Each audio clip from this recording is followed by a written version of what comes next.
Welcome to Employee Activation, the HR podcast that takes you into the minds of some of the world's brightest workforce strategists to find out how they make both their employees and their organizations thrive. Talent shortages, skills gaps, and evolving workforce needs. These challenges aren't unique to any one industry. But cybersecurity, one of the most in-demand fields today, provides a powerful case study for how organizations can rethink hiring and workforce development. I'm Sia Kuparitzis, and today I'm joined by Dan Maslin, Group Chief Information Security Officer at Monash University. Dan has been a champion for changing the way organizations think about building teams for years. Instead of relying on traditional hiring methods, he's embraced a skills-first approach, tapping into talent from non-traditional pathways to create resilient, high-performing teams. And we are going to be digging into that today. Welcome to the podcast, Dan. Thanks for having me, Sia. Dan, now before we dive into the conversation, I would love you to tell us a little bit about your career journey. How did you end up leading cybersecurity at Monash University? Yeah, so I've sort of come full circle. So I did a degree back over 20 years ago at Monash. And so a few years ago when I rejoined, it was a quite nice full circle there. But I left university. I went into, generalist IT. So I sort of came up through the help desk and the desktop support and went into some of these infrastructure type roles, so very technical roles, and went into a few leadership roles 10 or 15 years ago, leading teams of 10 to 20 people. I worked all over the place. I was in Australia here. I was I did 2 stints in London as well, and in almost every industry you can imagine. I landed in the architecture and sort of design space and found sort of my skill set was pretty good there in terms of doing road mapping and long-term planning for IT infrastructure and IT teams. I guess over the years, probably about 10 years ago, I had the opportunity, I built out a 3-year roadmap for an organization on the cybersecurity front. And they said, hey, we're going to establish a new team to deliver this capability. Are you interested in heading up the teams? I was the head of cybersecurity for that organization. And I guess I've been doing that type of role for about 10 years now. Wonderful. I always love hearing how people get into cybersecurity because it's such an important aspect of the world today. And there is so much growth. And that kind of is a great segue, I think, into the topic for today's episode.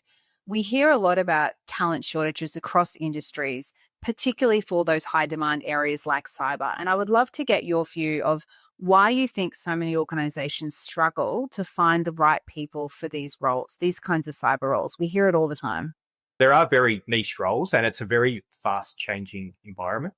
And so I think hiring managers realize this, the majority of them, but you're not going to find somebody with 10 years experience in securing something like AI or, a trend from a little while ago, blockchain or something like that. But you can find people that have skills, problem-solving skills. They have an inquisitive mind. They're fast learners. They're adaptable. I'm not convinced there is a talent shortage in cyber. There's definitely some roles that are really niche and they may stay open for a bit longer than others. But I think you are not going to find someone that's done the same role before. It's very difficult to find someone with 5 to 10 years experience of an emerging technology. I think the other thing with cyber is, and I've heard this from a lot of different cyber leaders, the importance of diversity in that particular field is a really important aspect to consider. And I think this is kind of getting into how we started to build our relationship with you, Dan. I know the team at WithYouWithMe has been working with you and the team at Monash University for a number of years on the workforce problem.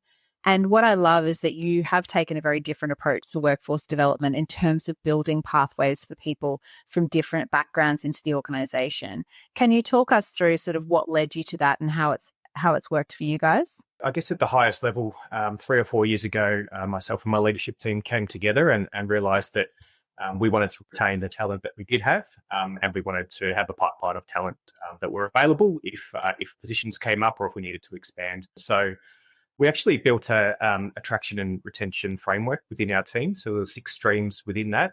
One of them was around unique sources of talent. So one was around retaining. And so when we have someone in the team, we have a clear career pathway through the team. So moving to different roles as they improve their skill sets and have more experience. And tied into that is professional and personal training and development as well. But from the unique source of talent perspective, we ended up landing on 2 things.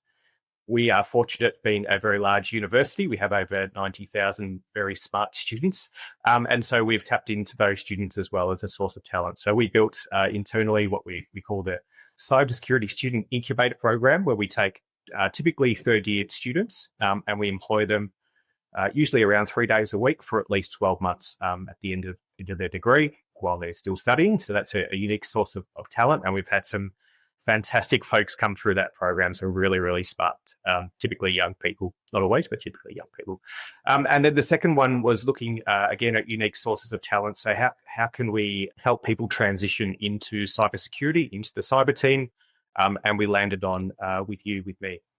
And so we ran a pilot program to try that out. That was probably about 3 years ago. And we've expanded on that since then. And if I just think, more recently, probably the last two that have landed in the cyber team, I think one's come from a aged care background and another one's come from a defense background. But they had some awesome skills that we felt that they could transition and be very successful in our cyber team.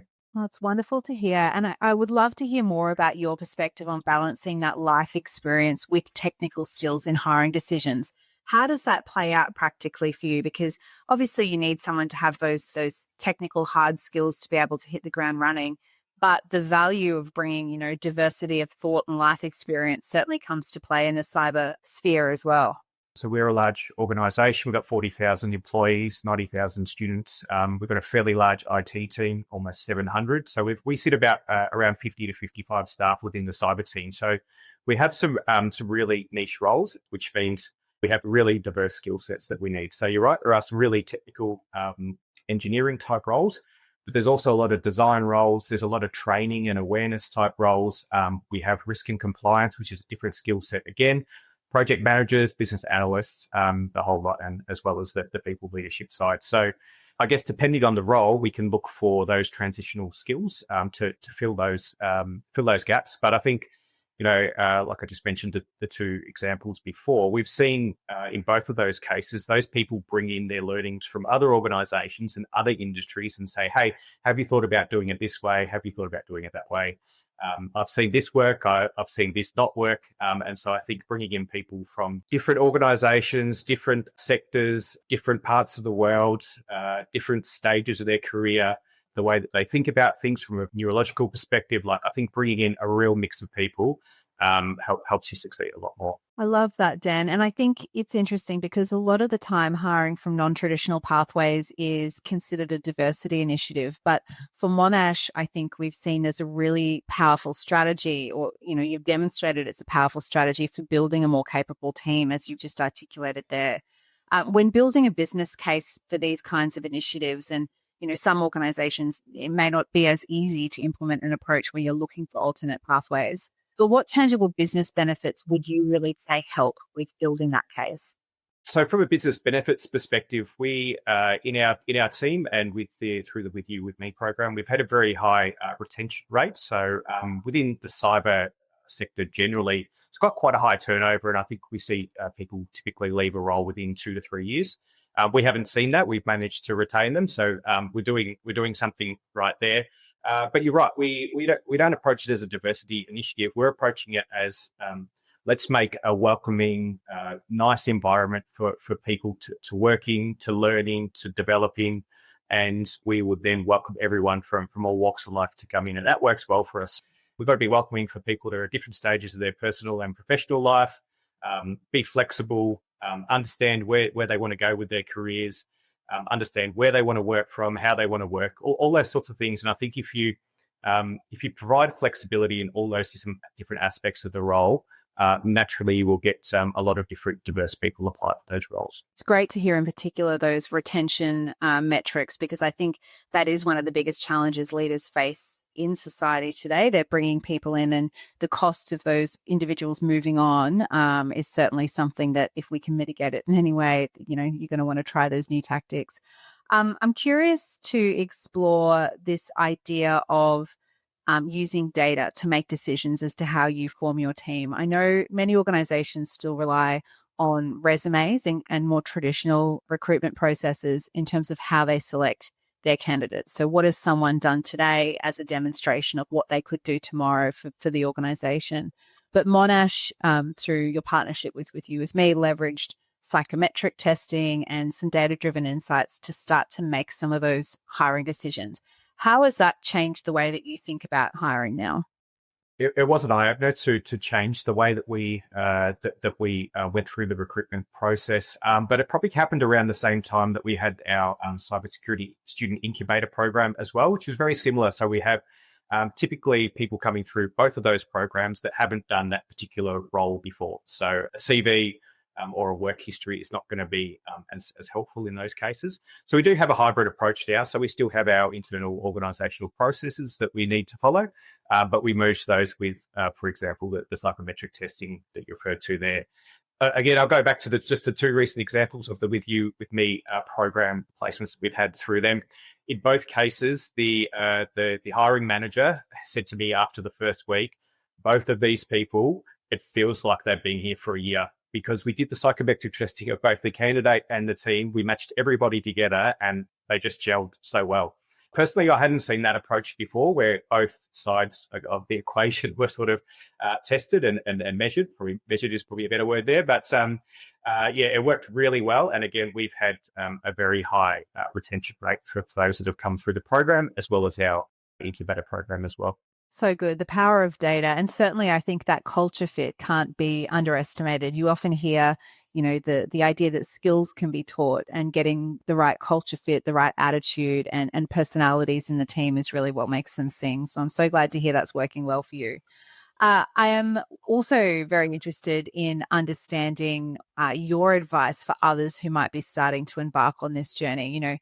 As I mentioned earlier, not all organizations are as progressive in their thinking around moving away from traditional hiring models towards alternative pathways. What advice would you give to those who are looking to step down a similar path? So I spoke about our framework earlier. One part of that was to understand the skills that we had in the team and the skills that would exist in a cybersecurity team. So we use some industry frameworks. So Sophia was one of them. It's a common IT skills framework, and the NIST frameworks are cybersecurity specific ones for workforce skills. So we used both of those combined together, and we built a bit of a heat map. So understood where we were really heavy in skills and then where we were light. We looked at the ones where we were light and made decisions around we're probably going to outsource those or get those from external, or we want to invest in those as well. So when it came to having roles to go through the With You With Me program, we knew the skills that we wanted to fill, right down to the Sophia codes for each of those skills, and we could write position descriptions exactly for those skills. So I think you need to take a bit of a step back and understand what sort of skills you're looking for, then have a think about can those skills be either taught through training on the job, or can they be sort of transitioned from other roles? And like I said, we've seen great success in the half a dozen or so that have come through the team in the last couple of years. Great. And I'm interested to hear about your use of Sophia and skill frameworks more broadly. So this was an exercise you obviously went through to understand the capability that you needed to bring into the team. But more broadly, do you look at skills in terms of the general management of the team, where people might have the opportunity to grow and progress their career, where there may be gaps that need to be addressed? Is that something that you're sort of using as a team-wide approach? That's one of the other streams in our internal framework that we have, which is the career development and the career pathway. So each of our team members would be aware of what the next role could be within our cyber team, and what they would need to do to get there, and roughly the time frame. So through that, we sort of work out whether it's professional or sort of technical skills, or whether it's more maybe people management or other types of skills, might be writing, report writing, communications, presenting, those sorts of things that they'll need to work on with us over the next, whatever it is, 1 or 2 years. And we build out a personal development plan over the next 1 to 2 years to complement that. So we do have that nice pathway through the team. Like I said, there is quite a high turnover in cybersecurity. We've been very fortunate. Our regrettable loss or turnover has been single digits for years now, often zero. I'm very happy with that. But we always say we expect someone in cybersecurity to be in a role for 2 to 3 years, but we hope people will do 2 to 3 roles within our team. So we're hoping for something like 4 to 6 years of an employee. Love for them to stay on longer, but realistically, within cybersecurity, there's quite a large turnover. It's a great use case, though, for the value of taking that skills-based approach and how it can ultimately lead to, greater engagement of your team members, giving them the career path that will keep them with the organization for a little bit longer. So, yeah, really interesting to hear and learn about that one, Dan. Now, the final question, and it's one that we ask all of our guests, is your personal advice in terms of what you've seen in your current role, but just throughout your career as well, when it comes to activating your employees to help them realize their potential in a role in an organization. We know that it helps to align someone's aspirations with the organization's goals. How do you typically go about doing that in terms of making sure that there's a match between what the individual wants to achieve and what the organization needs them to achieve? I've probably been saying this for over 10 years now, but I see my role and leaders typically of large-sized teams got two roles. One is to set the vision for 1 to 3 years, and then number 2 is to clear the roadblocks so people can deliver on that. And so I think I find if you set a roadmap for 3 years, and typically in IT and cybersecurity in particular, it's hard to sort of define something longer than that because everything's changing so rapidly. But you can define a roadmap and a vision for 3 years that's aligned with the organization. On many levels, that works well. So at the high end of town with the executives, they can understand where investment's going to be made and the outcome over multiple years. But then within the team, people are able to see how the work they do contributes to the bigger picture. But it also gives them the opportunity to say, hey, for example, next year I can see there's this initiative or this project. That's a bit of a stretch project for me. I'm interested in that. How can I get on that project? How can I lead that initiative? And then again, we go back to then building out their development plan to make sure that they've got the skills to either be able to deliver that or learn through that project. So I think setting that vision is something that I think leaders, that's almost their primary job within an organization is to set that vision, then clear the roadblocks for the team to deliver on that vision.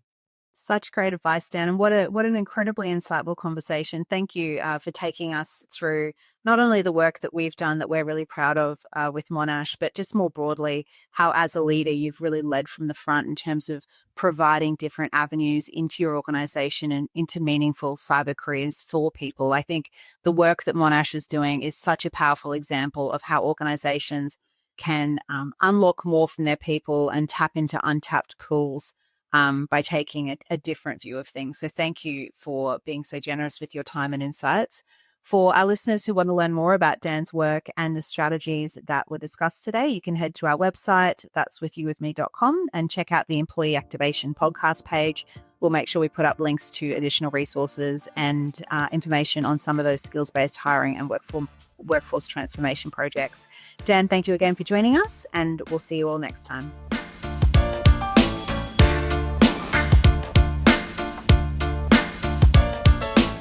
Employee Activation is available wherever you get your podcasts. Subscribe now and be the first to know when new episodes are released.